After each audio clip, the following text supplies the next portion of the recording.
technical sounds. I think that's right. As you can tell, our title is Courageous Student-Teacher Dialogue on AI, Cultivating Our Environments of Respect. Clearly, you folks are still interested in AI, which is great. We just talked about it for an hour and a half. But we're going to talk about it a little differently here. I'll start off. My name is Colton. I'm an Associate Professor of Technical Communication and Rhetoric in the Department of English. I became the Associate Dean for Undergraduate Studies in the College of Humanities and Social Sciences this last year. One of my jobs is academic integrity appeals. For those unaware, the academic integrity appeals process is what happens when an instructor submits an academic integrity reporting form to inform the Office of Student Conduct that they believe a student committed a violation in their course and that the instructor was planning to impose a sanction on that student. Almost all the appeals I dealt with last year, maybe 100% actually, I tried finding one that was not, were related to an instructor claiming that a student used AI in their classroom without authorization.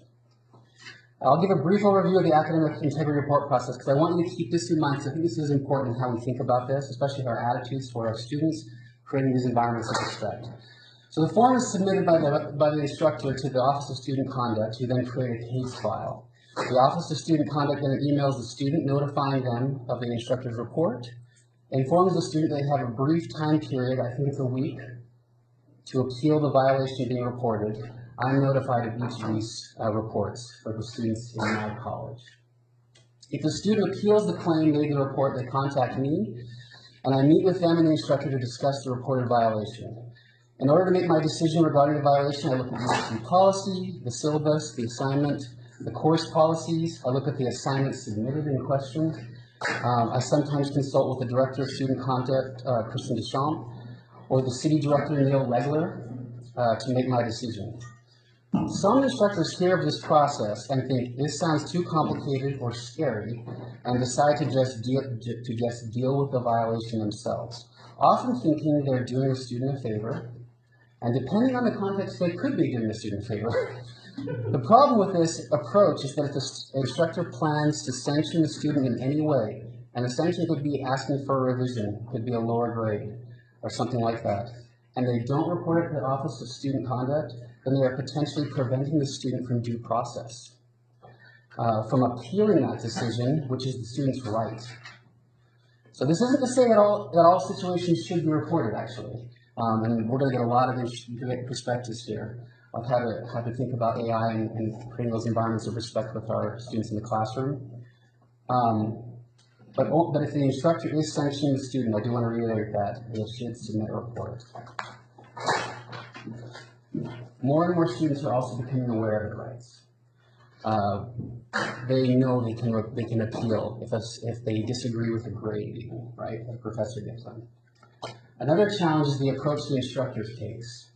Do they think that academic integrity violations, particularly the use of AI, do they think of it as something to be policed, as a teaching moment, as something in between?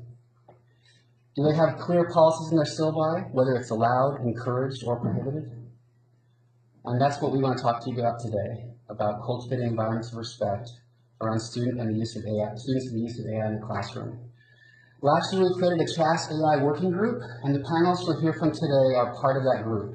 We met 3 times each semester and discussed how CHAS faculty and students can think about AI productively and ethically with regards to teaching, research, and other practices. You'll hear from 5 members of this AI working group, each from a different department in our college, each for 5 minutes. I'll let them introduce themselves. Each will be talking about how they or their programs have approached AI in the classroom. Each has unique insights, whether about problematic use of AI or productive ways to use it. And we hope to end at the 30 and right at 5. So we'll go, we'll hear from Marta. I'm not sure that you, Larry, will finish your thought about, you said 100% of the students. Oh, sorry. So 100% of the academic appeals that I were AI related. I could not, I was trying to go back to my records to see if I could find one that was not related to AI. I could not find one. So I get informed of all those reports. Some of those are not AI. Right. But in terms of the appeals, so the students saying I didn't do what the instructors claim I did, they were all AI. Marta. Great. Hi, everybody. My name is Marta Halaczkiewicz, and I am the Director of Intensive English Language Institute in the World Languages and Cultures Department. And I'm here to talk about the perspective of multilingual students, internationals. It sounded like I'm Laura, because I'm here to speak to the truth. It's kind of, international students and multilingual students often don't feel like they have the right to appeal. They don't have a right to protect themselves.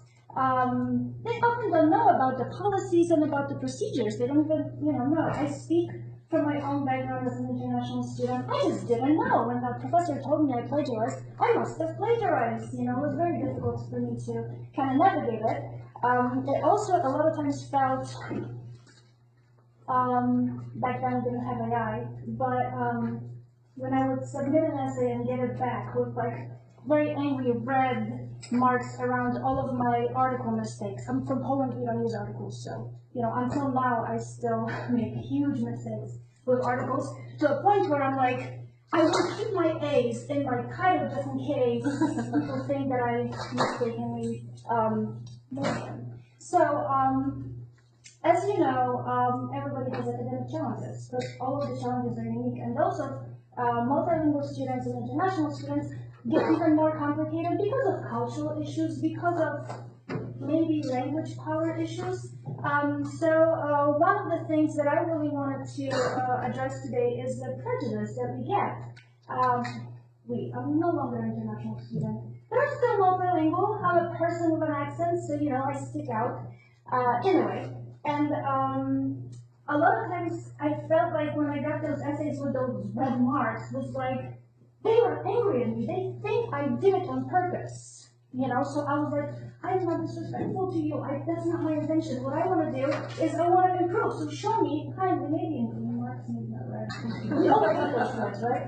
But what came of it when I get slammed over and over and over is the temptations of like, okay, well, let somebody else do my paper. Let somebody else do this for me. Let AI do this for me. And there's real temptations that if everybody's going to be mad at me for doing this, I'm just going to use this tool. Spell check is good for just grammar, right?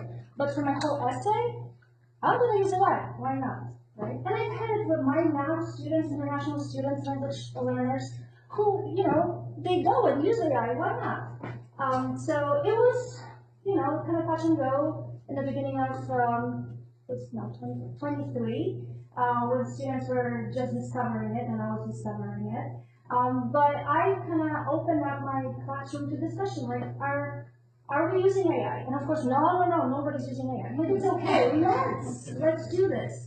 And specifically, this came up when I was doing a unit on, and I, teach English, so I focus on grammar sometimes, not all the time. But we were doing a unit on conditional sentences. And students were really struggling with it, but we went through the unit, and then it came to an assessment. And, good, okay, I'm good. I asked them, hey, so how do you want me to assess you? Usually it's like they will have to write an essay, show me how well they use it, or we do an oral exam, they show me how they use the structure. They're like, that's just boring, and as you know, tests show you how well you can do tests in grammar versus how well you can use grammar in a foreign language. So I told them, hey, if you were to design an assessment tool with an AI, what would you do? Oh, let's do that. And they just sat down and they started using AI, like write a test on conditional, blah, blah, blah. And it did it. It just spit out a beautiful test. I'm like, oh, let me use that in my next class. But then we sat down and we looked over the test. Is it valid? Is it effective? Is it good? And my students, who are about upper intermediate in English, they're almost as good as me. But, they still struggled. They actually edited the text so that it would make sense. And then they're like, can we do presentations on this? And everybody took a little aspect, and they had AI create presentations for them, and then edited those presentations, and then presented those presentations to their classroom as if teaching them this little aspect of grammar. And I saw my students who were probably using AI in mischievous ways transform to using it in you know, they took off. I'm like, okay, so what else can we do with this AI? And it was zero lesson planning for me. We came into class and they just did it. And then when we were switching away from grammar, like, can we do this in our essays? I'm like, well, let's talk about how we can do those essays. But this is just one example to kind of encourage you to think about those multilingual students, international students, people in general like me, who could, instead of being judged on mischievous use of AI, you can hand it over to them and they can it gives them power, empowers them, gives them the authority over the tool, and they can police themselves. All right, thanks so much. Next, Colton is going to talk about online. Am I next? Not Colton. Clayton. Clayton. I'll let you introduce. This is the first time we've met, so I can forgive you. In person. Yes, this time in person. I've seen you on a screen. So, and that's a good intro, I guess, to my position. So I'm in the history department, but I teach from the Vernal campus, and so I'm the representative, I guess, for statewide and distance education. I teach exclusively via Zoom and online.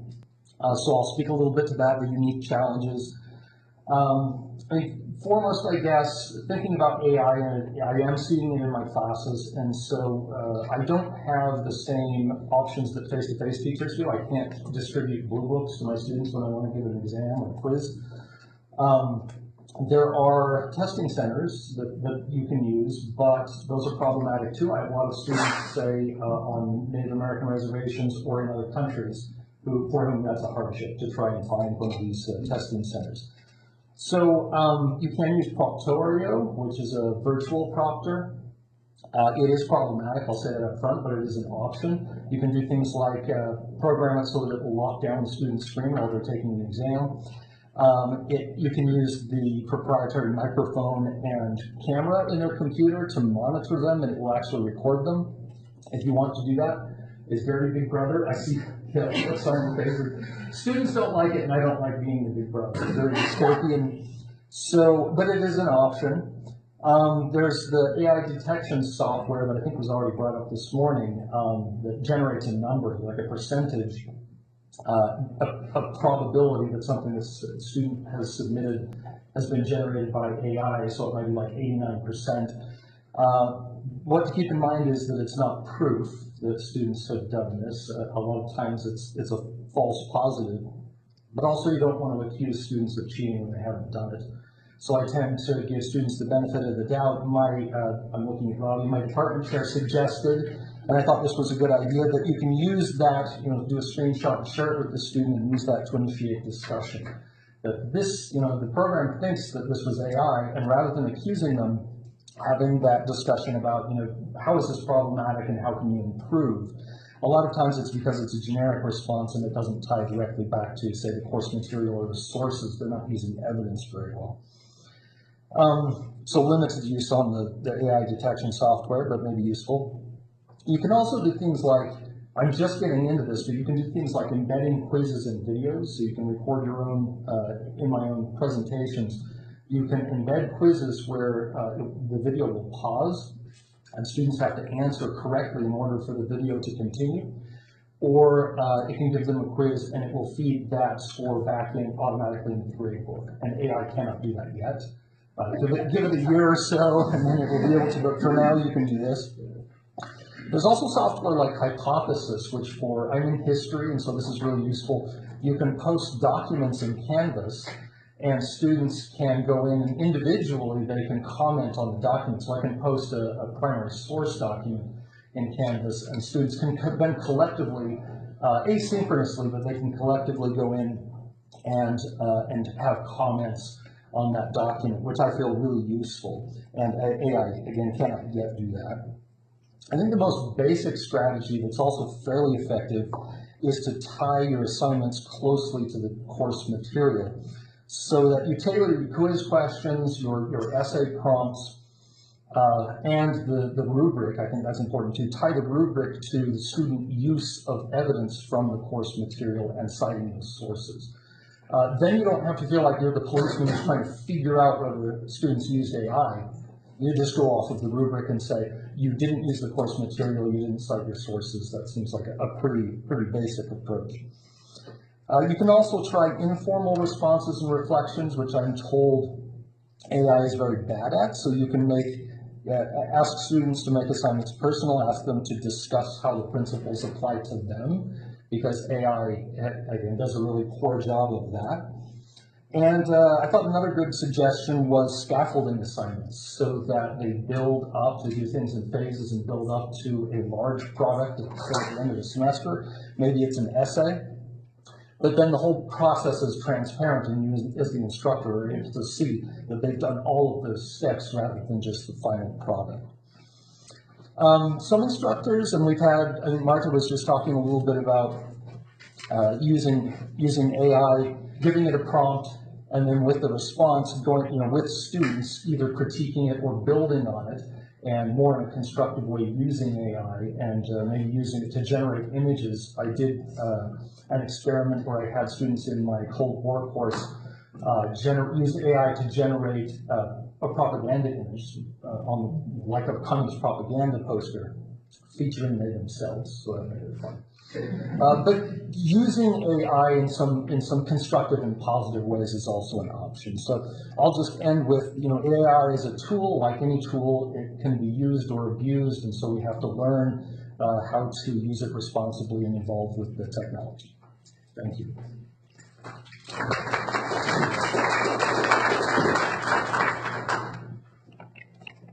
Hi.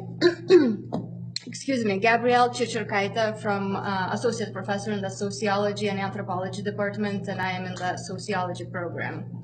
So I titled my mini presentation, An Old Solution to an Old Problem, because AI basically shines a light on an issue that is very old, right? Students or people using work that is not really theirs. And so you've heard some ways to engage with AI in this presentation or in other presentations. And I want you to think about yet another way of how to deal with this issue, which is by just not dealing with AI at all, and instead using an oral exam. It's hundreds of years old age technique that can be applicable in a variety of different disciplines. And I'll just tell you really briefly about how I've used it so far. So in general, the roots of an oral exam go back to the ancient Greece, when Socrates would engage in questioning, right, and exchanging of ideas, which is essentially an oral exam, and now we call that the Socrates method. Oral exams became more institutionalized in the European universities during the Middle Ages. And usually these would be sort of like public spectacles, right, of students defending their work. And then it was like the most common way of examining students in the 19th century, even though in the 20th century, written exams became more and more popular, and so we've sort of forgotten about this very old way of testing knowledge. I got my undergrad degree in sociology in Vilnius University in Lithuania, where oral exams were a very standard practice for us, and maybe for you too.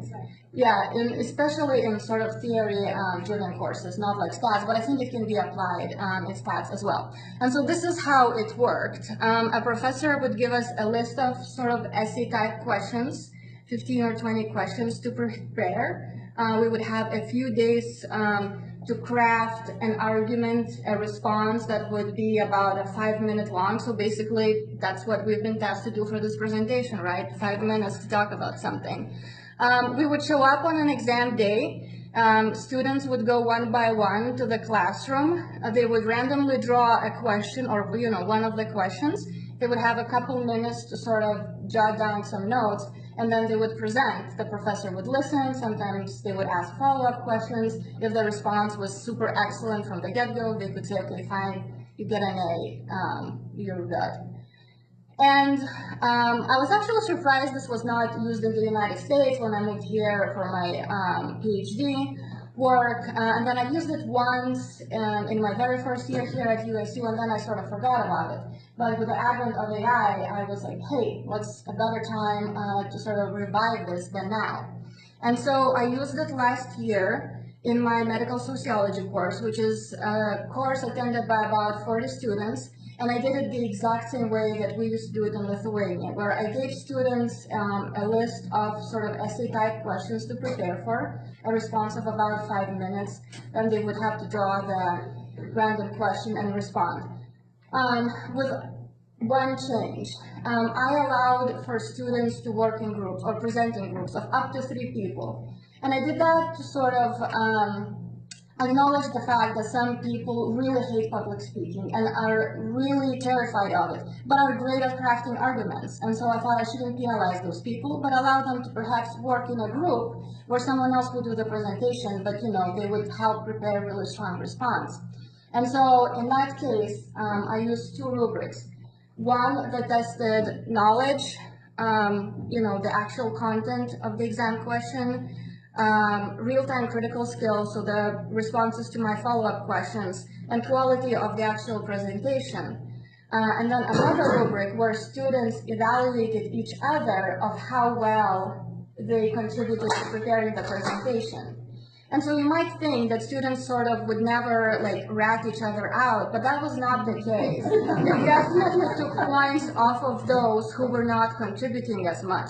So I'm not 100% sure of that method of how well it works, but I think I'll workshop it more in the future, and I think this might be a good way to implement it, especially if you have larger classrooms, right? So if you allow students to present in pairs or threes, you can just get done with this pretty quickly. And so it worked well. I brought in a pizza. Students were terrified, but they also were pretty receptive of it. So I would just like to invite you to perhaps try it out in your courses.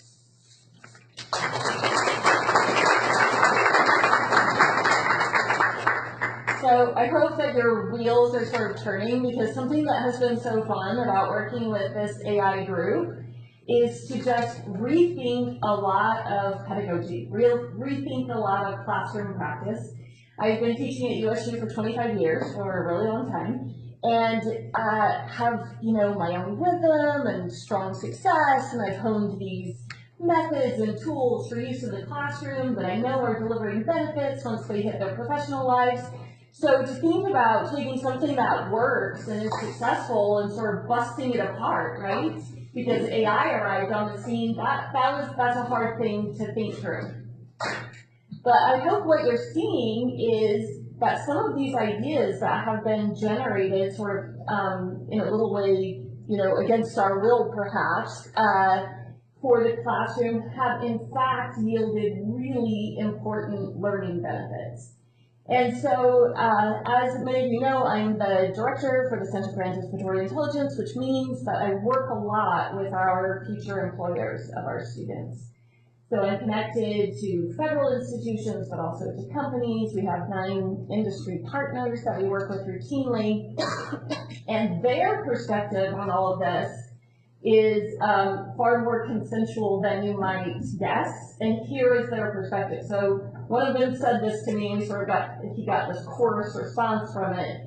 He said, "You don't need to worry about your graduating students being replaced or displaced in their future professions by AI.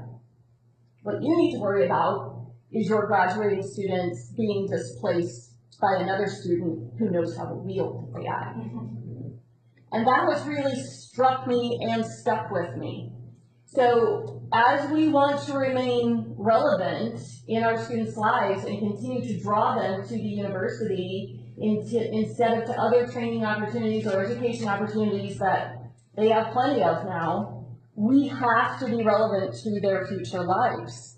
And so that means, engaging in really cool ideas like Marta's, where, yes, we're figuring out creative solutions to make sure they have the substantive knowledge they need, but we are also introducing them and encouraging the use of AI so that they can figure out how it fits into their future professions. So, for instance, some of my students will go on to work in highly classified environments, and right now we don't have like large language model tools for those environments. You can't load classified data into ChatGPT. Now that probably is coming, to be clear, right? That probably is coming, but right now you can't do that. So treating our students like young professionals and just saying to them, hey, if you're thinking about this profession, I care about you and I care about your future, and I've been talking to them, and right now you really do have to be able to quickly craft a 300-word essay entirely on your own. There's no large language model to lean on, and you're going to find yourself really embarrassed if you're in that position and you can't do that. You know, you will not move up in your profession.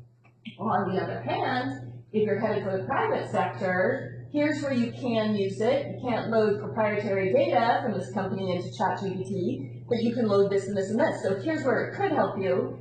And then just inviting them to help you continue to explore that territory. So, okay, how about 3 of you use Bard, 3 of you use ChatGPT, let's kind of compare results when you come back because we all want to become more proficient in these tools. I have found that as you signal to them, first off, that you're really invested in their future selves and you treat them like young professionals, they really step up to the bar. They really step up to the bar in productive ways. And those who don't, let's just be honest with ourselves for a minute. No matter what your current methods are, they probably weren't going to step up to that bar either. Do you know what I'm saying? Like, you're not losing a lot by just having these higher expectations, by treating them like young professionals, and just enlisting them in this learning process. So I have lots and lots of ideas of how we've done this in class. Some will or won't be relevant to your classroom, but I'm happy to talk to you after the panel. So I just wanted to end on kind of one final note, and that is looking at sort of that temperature in our classrooms. As you've probably heard over and over again today, we really don't have a mechanism that can definitively say, yes, AI was used, no, AI wasn't used. And so given that, you know, those kinds of approaches to students mainly just end up sort of poisoning the atmosphere of the classroom. And I'm not sure they help us get where we want to go. So it's been kind of an exciting journey to think creatively and to ask myself hard questions about what really is an important skill that they need to have on the other side of my classroom. What really is the substantive knowledge that they need to own and not have sort of derived from another source. Just asking myself those hard questions and then thinking about what assignments look like that reflect those hard questions. And so I'd be happy to chat through that, but I do think at the end of the day it's made me a better teacher. And it's kind of fun to be forced to refresh. And it ends up delivering things like Gabriele just talked about. Another bit that our employers have conveyed to us is that Gen Z is terrific at a whole bunch of things. One area where they tend to stumble is that verbal presentation piece. So the fact that she is now emphasizing this in her classroom is going to give them a skill that is a really important deliverable skill that employers are looking for. It will make them more confident in their interviews. It will make them more confident the first time they need to do sort of a presentation at work. And so, you know, thinking in creative terms like that, I think is a lot of fun and makes us better teachers at the end of the day. And I will turn the time over to Beth.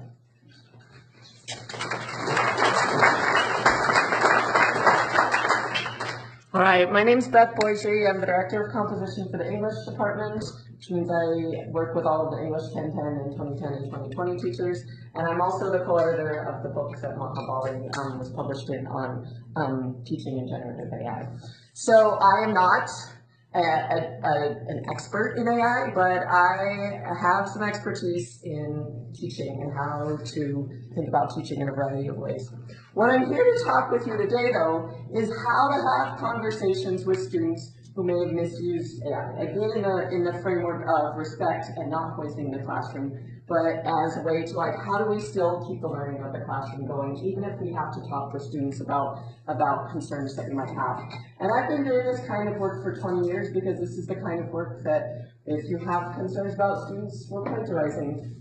Most of the students who I have worked with in my administrative role for 20 years, almost all of them plagiarized or misused sources in some way. because of the reasons we listed on the presentation with Dr. Bali. It's because students are stressed, overwhelmed, they're panicking, they don't feel like they can talk to their professor, they're not sure of the answer, they have, like Marta said, been dinged so much on bad grammar that now they're like, well, how can I get a better grade? You know, so not saying that any of those reasons mean that one just gets to misuse, but it's a way, but we need to keep these in mind when we're thinking about how we're talking with students. So one thing that I like to do in my classes is frame the course at the beginning to think about how are we going to have the conversation about AI in connection to learning outcomes. So what Jeannie was saying is like, how does what we're learning in this class, how would AI perhaps help with that? How might AI impede that? Where can you use this on to help get your work done? Where is your work confidential or classified or protected and you wouldn't be able to use AI? And having that be one of the opening activities of the semester to get them started and to get their conversation going so that they're thinking about it, so that it's not, excuse me, so that it's not just here's my policy, don't do it, or here's my policy, do it however you want. But to get them think, whatever your policy is, get them thinking about why are we doing this for our discipline. And I think, and you can, obviously it's easy to do that in smaller English classes, but even if you're in a large class, you could use Menti or something similar like Dr. Paul did. I've had my students do that and then write reflections like, here's what I need to be learning on my own and here's how AI can help me that. Also, one of the things I recommend is clarify your accepted AI usage on each assignment. USU, as you know, has allowed each professor to create their own policy on how AI works, and I think that is a good policy in the sense that it lets each of us say this is how it connects with our discipline. It also can be a very challenging policy because then as students go to each new context, they have to learn again, what is the way that I have to interact with AI? This is not necessarily negative because in each new context in the profession or the community, they're going to have to be asking those questions again. Where does it make sense to work with AI? So our goal as teachers is to help them practice asking those questions and to make it really clear. One of the things that I do is actually on each assignment on Canvas, I found a little robot icon. I love it, it's so cute. But I put that in an AI section on my assignment so that with each assignment I say, here's how we're going to be using or not using AI for this part. I teach a writing class, so I say to my students, for this first assignment, I actually don't want you to use AI right now. Not because it's terrible, not because you can't learn from it, but I need to have an assessment of where your writing is right now. I also have a grading policy, which means that their first draft, I'm not grading, so they can have the space to make those mistakes or to grow or learn. So and then with each assignment, we think about like, okay, where does AI work with this assignment? What might work? Where does it go too far for a writing class? Or is it going too far? Those are, so in each assignment, so rather than just having a syllabus policy, we talk about it with each assignment. Okay, I know, anyone who's seen me present knows I stop breathing halfway through. It's just a lovely thing that I like to do. But also establishing expectations for documenting AI usage. So in my English 2020 professional communication class last spring, we practiced having them take screenshots and documenting in a variety of ways how they are using AI. So that and we talked about doing this for a variety of reasons. One was that if they were perhaps accused unfairly of AI, do you have documentation of how you used it and how you learned from it? In addition to the documentation, they also wrote some reflective work that accompanied it that said, here's how I think I'm learning with this. Here's how it helped me. Oh, I think maybe here it went too far. I wouldn't do that again. Or I know I need to still learn this concept.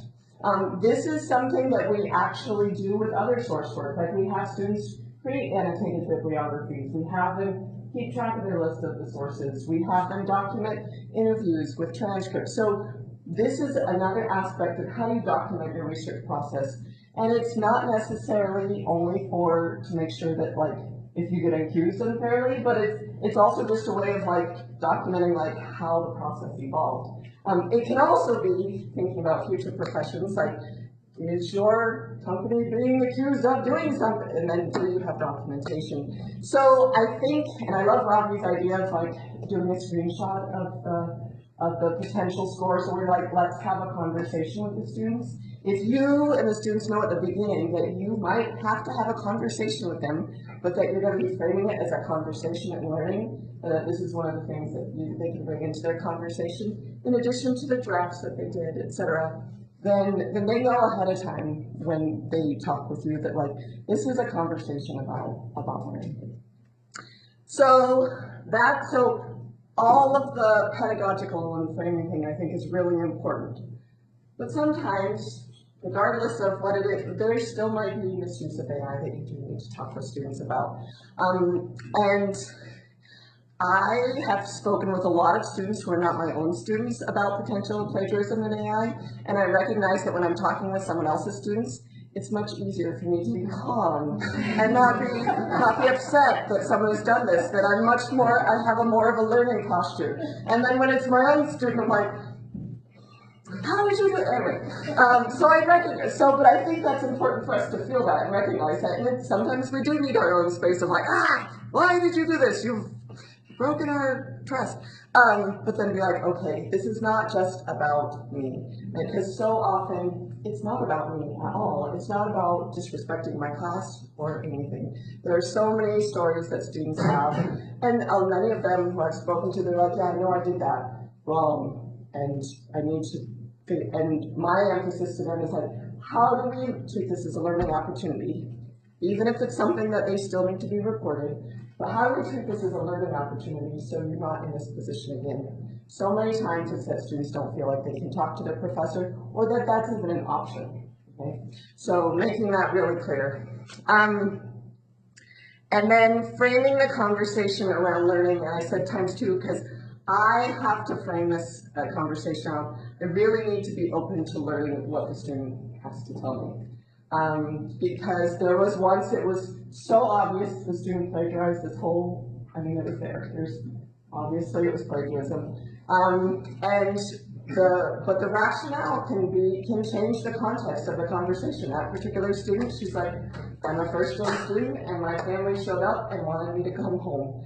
And in order to get the paper in on time, I did this. And she's like, was it a good idea? No. And so we use that opportunity to talk about like, how do we do things like reach out to your professor, etc. But it made it so that I had to frame my own conversation in terms of learning. But I really want the student to be learning like how might I do this differently in the future, and how you set up your own class can really change that. Thinking about, can I reach out to my professor for an extension?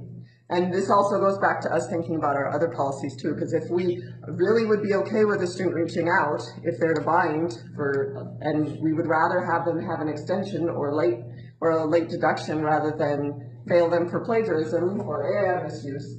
But our policies say no extensions allowed, or don't talk to me, or for office hours, it's only by appointment. So we need to think about how all of our policies go together when we're talking about this. The other thing that I ask them is, let's think about multiple sources of evidence when we're having this conversation. So I might have a screenshot, or I might have an essay where I'm like, this looks exactly like it from this particular website, but what evidence do you have to talk to me about your learning process? And so some of the questions that I ask is, like, what's your understanding of the AI policy for this class? How does this class's AI policy match out with others? Sometimes students actually switch our policies, believe it or not. They're like, in this class it's okay, in this class it's not. So thinking about that, asking them what they learned from the project. How did you conduct your research? Sometimes I can't actually prove that they misused AI, but maybe we're getting a little bit closer to, I don't think you've actually conducted the learning for the project. So maybe that's an instance where it doesn't make sense to report it, but I can still say, I need you to redo this because we haven't conducted the learning. Because at the end of the day, whether you're using AI or misusing AI, I still need you to meet the learning outcomes. And so asking them questions about, there's this in this process, can you tell me more about this particular concept that you're learning, etc. And it goes back to oral communication too. If the student can't, then then we need to go back and have some other conversations. So I know I'm at time, but those are some suggestions I have for how to frame it so you can talk productively with your students.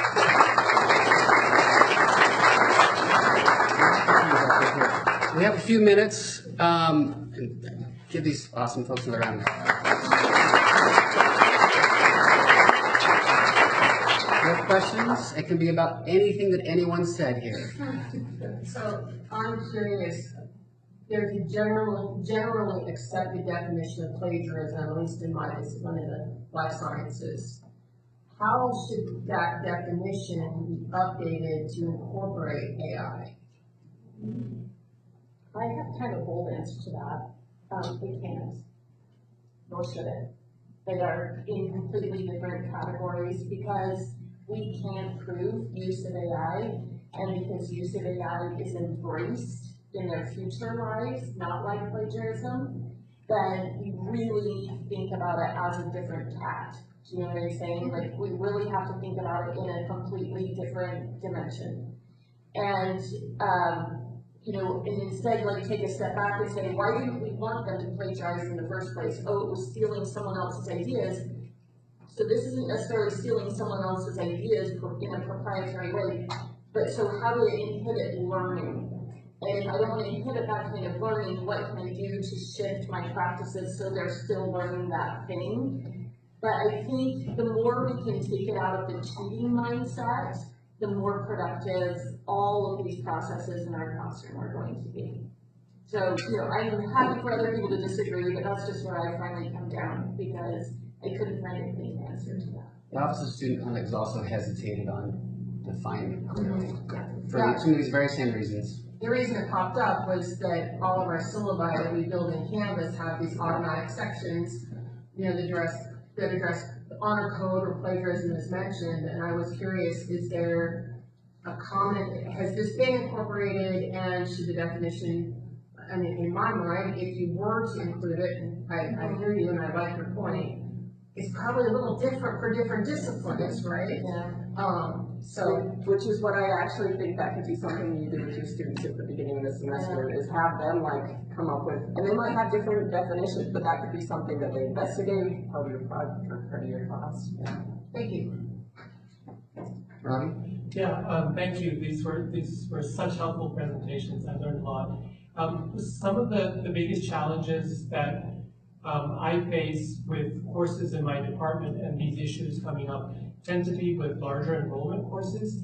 And so I'm wondering if maybe a couple of you could say something about what you presented, what the ideal class size would be to implement the approaches that you presented, and whether you thought it could be scaled up. So I can speak from my classrooms, which are really small. So it's very doable in a classroom, and I think, like Gabriele, you said your students are 40? About 40. I think about 40 that caps it to making it super engaging and having students work in groups. I've never taught like a large class. Me neither. My courses are very heavy in writing, so